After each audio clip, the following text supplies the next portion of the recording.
नमस्कार, स्वागत है आपका हमारे YouTube channel exam cheat sheet में। आज हम आपको कुछ ऐसे क्वेश्चंस बताएंगे जो एज़ इट इज़ आपको कॉम्पिटिटिव एग्ज़ाम जैसे एसएससी, सीजीएल, एसएससी, जीडी और आने वाले यूपी कांस्टेबल एग्ज़ाम में सीधा सीधा दिख जाएंगे। बस खाली जो नंबर्स हैं उनमें चेंजेस होंगे, बाकी सेम टू सेम आपको ऐसे ही सवाल आपको मिलने वाले हैं। तो स्वागत है, चलिए शुरू करते हैं। आज हमारा टॉपिक है कॉस्ट प्राइस, सेलिंग प्राइस और मार्क प्राइस के बारे में, जिसके सवाल आपको निश्चित है 1 से 2 सवाल आपको हर एग्ज़ाम में मिलते हैं। तो पहला सवाल हमें दे रखा है कि a shopkeeper bought an article for 800 at what price in rupees should be he sell the article to make 12% profit. एक दुकानदार ने एक वस्तु 800 रुपये में खरीदी, 12% लाभ कमाने के लिए उसे वो वस्तु किस कीमत पर बेचनी चाहिए। तो इसे हम सीधे सीधे मेथड से लगा सकते हैं। मैं जिस तरीके से लगाता हूँ वो आपको बताता हूँ। अगर आप देखें, इसको 2 तरीके से लगा सकते हैं। पहला तो ये है कि जो भी हमारा जो आर्टिकल है वो ख़रीदा गया है, यानी कॉस्ट प्राइस जो दे रखी है 800, ठीक है, उसमें हमें बता रहा है कि 12% लाभ कमाने के लिए, ठीक है। तो 800 का हम 12% निकाल लेंगे। 800 का जब हम 12% निकालेंगे तो 12 8 ज़ा 96 होता है, यानी कि जो कॉस्ट प्राइस है उससे 96 रुपीज़ ज़्यादा में उसे बेचना चाहिए, तभी उसको 12% का प्रॉफिट होगा। यानी कि जो आंसर आएगा हमारा वो 896 होगा, यानी जो सेलिंग प्राइस आएगा वो 896 हो गया। एक तो ये मेथड हो गया, ठीक है। दूसरा मेथड हमारा ये कहता है कि सीधा सीधा हम जो हमें कॉस्ट प्राइस दे रखा है 800, ठीक है, उसको हम जो बढ़ा हुआ प्राइस है हमें 112% का प्रॉफिट कमाना है, यानी कि 100 में 12% ज़्यादा, यानी कि 112/100। एक ये तरीका भी हमारा हो सकता है। इसको हम जब सॉल्व करेंगे तो आएगा 28/25, ठीक है। यहाँ से जब हम सॉल्व करेंगे इसको तो हमें जो आंसर मिलेगा ये हो जाएगा हमारा 25, ये हमारा 25, ये जाएगा 25 3 जा 75, 5 पता 32, यानी 28 इंटू 32 ये हमारा आंसर होगा। जिसको हम मल्टीप्लाई करेंगे तो हमारा आंसर जो आएगा वो 896 ही आएगा।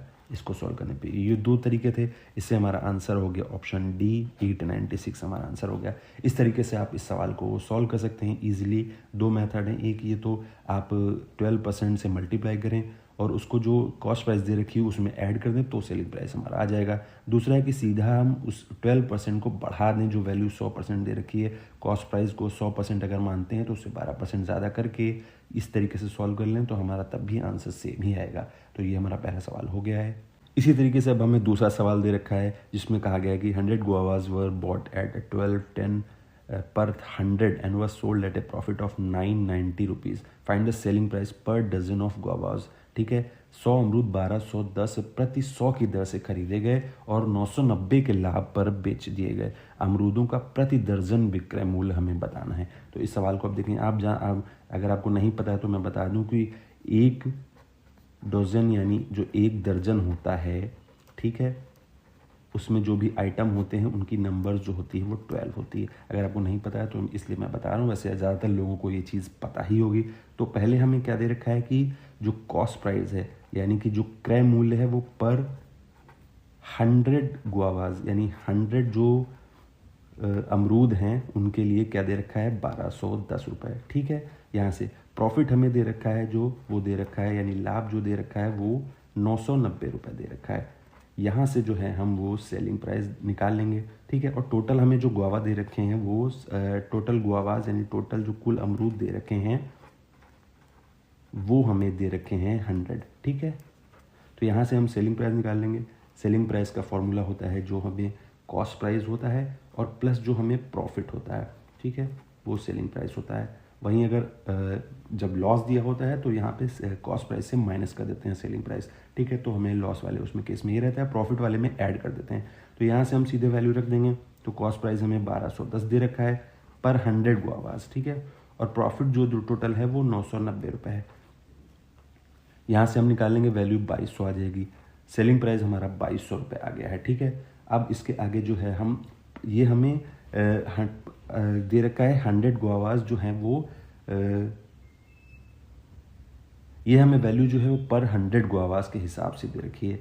अब हमें तो सेलिंग प्राइस पर डजन के हिसाब से निकालने के लिए हमें जो है 2200 यानी कि जो हमारा सेलिंग प्राइस आया था, ठीक है, अपॉन 100 इंटू 12 करेंगे, क्योंकि एक दर्जन में जो होते हैं वो 12 चीज़ें होती हैं। ठीक है, तो यहाँ से हम जब 0 से 0 कट गया, 22 इंटू 12 हमारा आ गया। ठीक है, यहाँ से हमने जब 22 इंटू 12 किया तो 240 प्लस 24 264 जो है वो हमारा आंसर हो गया है। प्रति दर्जन विक्रय मूल्य हमारा अमरूदों का जो है वो 264 है। ठीक है, सेलिंग प्राइस जो पर डजन ऑफ गुआवाज है वो 264 है। इस तरीके से हम इस सवाल को आसानी से सॉल्व कर सकते हैं। ये इस तरीके के सवाल आपको एसएससी के सीजीएल हो, जीडी का एग्ज़ाम हो, या आने वाला यूपी कांस्टेबल का एग्ज़ाम हो, लेखपाल का एग्ज़ाम हो, हर जगह आपको इस तरीके के सवाल मिलेंगे। आप इस तरीके से इसको सॉल्व कर सकते हैं। इसकी गारंटी कि ये एग्ज़ाम्स में ज़रूर आते हैं 1 से 2 क्वेश्चन इस तरीके के। अब अगला सवाल हमें दे रखा है कि the cost price of 12 pens is equal to the selling price of 9 pens, find the profit percentage. ठीक है, 12 पेनों का क्रय मूल्य जो है वो 9 पेनों के विक्रय मूल्य के बराबर है, तो हमें लाभ प्रतिशत को बताना है। ठीक है, इस तरह के सवाल आपको हमेशा देखने को मिलेंगे। आइए हम बताते हैं कि किस तरीके से इसको सॉल्व करेंगे। ठीक है, तो हमें दे रखा है कि 12 पेन का जो कॉस्ट प्राइस है, ठीक है, वो 9 पेन्स के सेलिंग प्राइस के बराबर है। ठीक है, यहाँ से हमें जो कॉस्ट प्राइस और सेलिंग प्राइस का जो रेशियो है, ठीक है, वहाँ से हम निकालेंगे कॉस्ट प्राइस और सेलिंग प्राइस का रेशियो निकालेंगे तो 9 जो 12 है वो इधर आ जाएगा, तो ये 9/12 हो जाएगा। फिर दोनों नंबर 3 से डिवाइड हो रहे हैं तो 3/4 इनका रेशियो आ गया। 3/4 रेशियो आ गया, यानी क्रय मूल्य और विक्रय मूल्य यानी कॉस्ट प्राइस और सेलिंग प्राइस का जो रेशियो है वो 3/4 आ गया। इस चीज़ का मतलब ये है कि सेलिंग प्राइस की अगर 4 वैल्यू है तो कॉस्ट प्राइस की 3 है। अगर यानी कि जो चीज़ कॉस्ट प्राइस यानी 3 रुपये की चीज़ जो है वो 4 रुपये में बेची जा रही है, इस चीज़ का मतलब ये होता है। तो प्रॉफिट परसेंटेज का जो फॉर्मूला होता है, ठीक है, प्रॉफिट परसेंटेज प्रॉफिट का जो फॉर्मूला होता है वो होता है कि जो सेलिंग प्राइस होता है माइनस कॉस्ट प्राइस, और ये चीज़ जो है वो हम कॉस्ट प्राइस पे निकालते हैं, इनटू 100। ये हमारा सीधा सीधा फॉर्मूला होता है। इस हिसाब से अगर हम देखें, ठीक है, तो सेलिंग प्राइस हमारा हुआ वो 4 हुआ, कॉस्ट प्राइस 3 हुआ। ठीक है, कॉस्ट प्राइस 3 है नीचे, इनटू 100। अब यहाँ से जब हम सॉल्व करेंगे तो 1/3 इंटू 100 जो कि 33.33% आएगा। यही हमारा आंसर हो गया है, 33.33%। ठीक है, एक तरीका ये है। यहाँ बाकी हम दूसरे तरीके से भी अगर मेंटली सॉल्व करें इसको, पेन अगर ना उठाएं ना चलाएं तो उसके बिना भी हम सॉल्व कर सकते हैं दिमाग से। तो सेलिंग प्राइस की वैल्यू जब 4 है और कॉस्ट प्राइस की वैल्यू जब 3 है, तो इस चीज़ का मतलब है कि जो 3 की वैल्यू 3 रुपए की चीज़ जो है वो 4 रुपये में बेची गई है, तो वहाँ से हम सीधा सीधा दिमाग में कैलकुलेट कर सकते हैं प्रॉफिट 1/3 यानी 33.33%। इस तरह के क्वेश्चन हर एग्जाम्स में आते ही आते हैं, ये निश्चित है। 1 से 2 क्वेश्चन कई लोगों को ये क्वेश्चन जो हैं वो इजी लगते होंगे, पर इस तरीके के क्वेश्चंस आते ही आते हैं, तो आप इस तरीके से सॉल्व कर सकते हैं और प्रैक्टिस कर सकते हैं। अब अगला सवाल हमें दे रखा है जो भी हर एग्ज़ाम में आता ही आता है, इस चीज़ की गारंटी है। इस चीज़ को अगर आप इस क्वेश्चन को आप अगर सॉल्व कर लेते हैं तो आसानी से आप पेपर में इन क्वेश्चंस को टैकल कर सकते हैं। तो ये क्वेश्चन है कि the mark price of A wrist watch is 1200, it is sold eight 2 successive discounts of 10% and 20% respectively, find its selling price. एक कलाई घड़ी का अंकित मूल्य जो है वो 1200 रुपये है। इसे क्रमशः 10% और 20% की 2 क्रमिक छूटों पर बेचा जाता है। इसका विक्रय मूल्य ज्ञात करना है हमें। ठीक है, तो इसको हम क्वेश्चन को सॉल्व करेंगे सीधा सीधा। पहली बात तो जो हमारा अंकित मूल्य होता है, ठीक है, 1200 वो दे रखा है। इसमें हम सक्सेसिव डिस्काउंट दे रखे हैं, तो सक्सेसिव डिस्काउंट्स के लिए जो होता है सीधा सीधी जो अब वैल्यू दे रखी होती है 100% में से उसको घटा दें। ठीक है, तो 100 माइनस 10 अपॉन 100 इंटू, फिर ये 20% है, फिर यहाँ पे 100 माइनस 20 अपॉन 100। इस तरीके से आप इसको सॉल्व करेंगे। तो जब आप इसको सॉल्व करेंगे तो ये हमारा आएगा 1200 इंटू 90/100 इंटू 80/100। ठीक है, यहाँ से हम इसको 0 वगैरह काट लेंगे, 2 0 यहाँ से कट गए, 2 0 यहाँ से कट गए, 2 0 यहाँ से कट गए ऊपर से। ठीक है, तो ये हमारा आ गया 72 इंटू 12। इस चीज़ को हम सॉल्व कर लेंगे। तो हम जब सॉल्व करेंगे तो इसकी जो वैल्यू आएगी वो आएगी सॉल्व करने पे 864 इसकी वैल्यू आएगी हमें इस चीज़ को सॉल्व करने पे। तो इस तरीके से हम इस क्वेश्चन को सॉल्व कर सकते हैं। ठीक है, तो इस तरीके से हम इस क्वेश्चन को सॉल्व कर सकते हैं। इसका आंसर हमें जो है वो 864 मिल जाएगा। ये क्वेश्चन आता ही आता है, इसको आप डायरेक्टली इस तरीके से सॉल्व कर सकते हैं, कोई दिक्कत नहीं है आपको इस तरीके से सॉल्व करने में।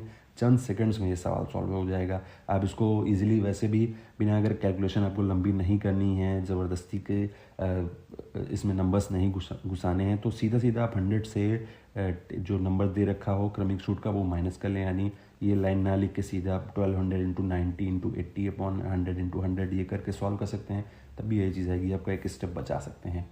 आज का आखिरी सवाल हमें ये सॉल्व करना है। ये भी सवाल इस तरीके का आपको आसानी से पेपर में मिलेगा, गारंटी है इस बात की, और आप आसानी से इसको सॉल्व कर सकते हैं। तो हमें मार्क प्राइस जो है वो दे रखा है, ठीक है, 1000 रुपीज़। इसमें कहा गया if it is sold at a discount of 20% then the selling price becomes 2.5 times of its cost price. What is the cost price? एक वस्तु पर 1000 रुपये अंकित मूल्य है। यदि इसे 20% की छूट पर बेचा जाता है तो इसका विक्रय मूल्य इसके क्रय मूल्य का 2.5 गुना हो जाता है। इसका क्रय मूल्य क्या है? इस तरीके का सवाल पिछले साल भी एसएससी जीडी में आया था, ठीक है। तो आप इसको ध्यान से देखें। तो हमें मार्क प्राइस जो दे रखा है वो कह रहा है 1000 रुपीज़ दे रखा है, ठीक है। इसमें 20% का डिस्काउंट दे रहा है। 20% का डिस्काउंट देने के बाद यानी कि जो हुआ वैल्यू मिलेगी हमें, 20% का जब डिस्काउंट देंगे उसके बाद ये सेलिंग प्राइस बन जाएगा, ठीक है। 20% का जब आप डिस्काउंट देंगे, ठीक है, तो यहाँ से जब हम सॉल्व करेंगे तो हम देख सकते हैं कि 200 रुपये इसमें हमें 1000 रुपीज़ में कम करना पड़ेगा, यानी कि ये वैल्यू जो मिलेगी वो 1000 माइनस 200 मिलेगी, ठीक है। हमें 800 रुपये जो है वो इसका सेलिंग प्राइस मिल गया। अब जो सेंटेंस में कह रहा है, क्वेश्चन में जो कह रहा है उसको हम सॉल्व करेंगे। सेलिंग प्राइस जो है वो कह रहा है कि 2.5 टाइम्स बन जाता है कॉस्ट प्राइस का, यानी कि जो विक्रय मूल्य है वो क्रय मूल्य का 2.5 गुना बन जाता है। तो यहाँ से हम सीधे सीधे वैल्यू रख देंगे। ये हमें सेलिंग प्राइस अभी 800 मिला है, यहाँ पे 2.5 इंटू कॉस्ट प्राइस। तो कॉस्ट इसको जब हम सॉल्व करेंगे तो कॉस्ट प्राइस हो जाएगा 800 अपॉन 2.5। इस चीज़ को जब हम सॉल्व करेंगे तो हमें जो आंसर मिलेगा इसको हम आसानी से ऐसे भी सॉल्व कर सकते हैं। 800 अपॉन 2.5 को हम 5/2 लिख सकते हैं। 2 नीचे से ऊपर चला जाएगा, तो इसको जब हम सॉल्व करेंगे तो ये हमारा कट के आएगा 160 इंटू 2 यानी 320 जो है वो हमारा कॉस्ट प्राइस आ गया है। इस तरीके से हम इस क्वेश्चन को सॉल्व कर सकते हैं। आप हमें बताएं कि आपको कैसा लग रहा है हमारा चैनल। इस चैनल को प्लीज़ सब्सक्राइब ज़रूर करिए और लाइक और शेयर ज़रूर किया करिए, कमेंट ज़रूर किया करिए कि आपको कैसा वीडियोस लग रहे हैं, समझ आ रहा है या नहीं आ रहा है। हम अपने आप को सुधारने की 100% गारंटी है कि करेंगे और तरीके से आपको बताएंगे ताकि आपकी हेल्प हो सके। 320 इस क्वेश्चन का आंसर आ गया। इसी तरीके के क्वेश्चन आप सॉल्व करने के लिए जो है चैनल को सब्सक्राइब ज़रूर करें। एग्ज़ाम चीट शीट हमारे चैनल का नाम है। थैंक्स।